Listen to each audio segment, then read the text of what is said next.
Bismillahirrahmanirrahim. Assalamualaikum warahmatullahi wabarakatuh. Halo semuanya, kembali lagi dengan aku Ina Kusuma.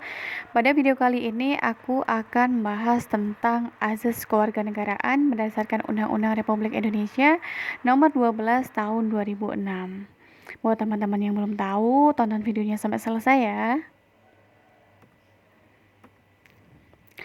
Azas kewarganegaraan, teman-teman, diatur dalam Undang-Undang Nomor 12 Tahun 2006 yang mana tentang kewarganegaraan Republik Indonesia.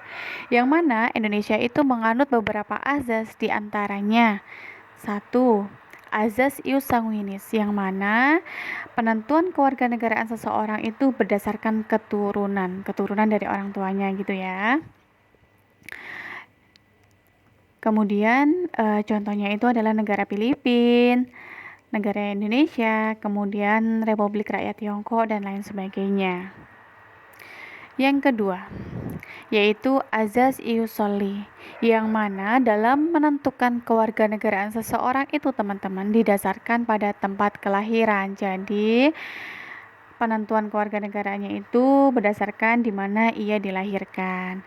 Contohnya negara yang menggunakan azas ius soli yaitu Amerika Serikat, Brazil, Meksiko, dan lain sebagainya.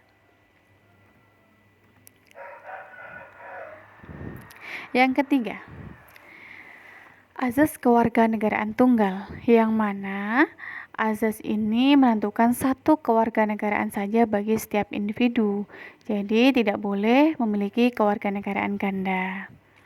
Kemudian yang keempat, yaitu azas kewarganegaraan ganda terbatas. Azas ini menentukan kewarganegaraan bagi anak-anak yang sesuai dengan peraturan perundang-undang. Adapun istilah-istilah dalam azas kewarganegaraan, yang pertama adalah apartheid, yang mana istilah ini digunakan untuk orang yang tidak memiliki kewarganegaraan. Kemudian yang kedua adalah bipartheid, digunakan untuk orang yang memiliki kewarganegaraan ganda. Contohnya kayak gini, teman-teman. Misalnya nih, ada sepasang suami istri yang berkewarganegaraan menganut azas ius soli, yang mana berdasarkan tempat kelahiran. Kemudian sepasang suami istri ini atau ayah ibu ini tinggal di suatu negara yang menganut azas ius sanguinis berdasarkan keturunan. Dan di sana dia memiliki anak. Lahirlah anak di negara yang menganut azas ius sanguinis berdasarkan keturunan. Anak dari sepasang suami istri ini, dari ayah ibu ini, dinamakan apartheid, tidak berkewarganegaraan. Kenapa? Karena mau ngikut orang tuanya nggak bisa, karena ayah ibunya menganut azas ius soli berdasarkan tempat kelahirannya, sedangkan tempat kelahirannya sendiri menganut azas ius sanguinis berdasarkan keturunan. Jadi anak ini dinamakan apartheid, tidak berkewarganegaraan gitu ya, teman-teman ya. Sedangkan untuk contoh bipartheid, yang mana sepasang suami istri yang awalnya berasal dari negara yang berkewarganegaraan yang menganut azas ius sanguinis berdasarkan keturunan, kemudian tinggal di sebuah negara yang menganut azas ius soli berdasarkan tempat kelahiran, kemudian memiliki anak, dan anak itu lahir di negara yang menganut azas ius soli berdasarkan tempat kelahiran.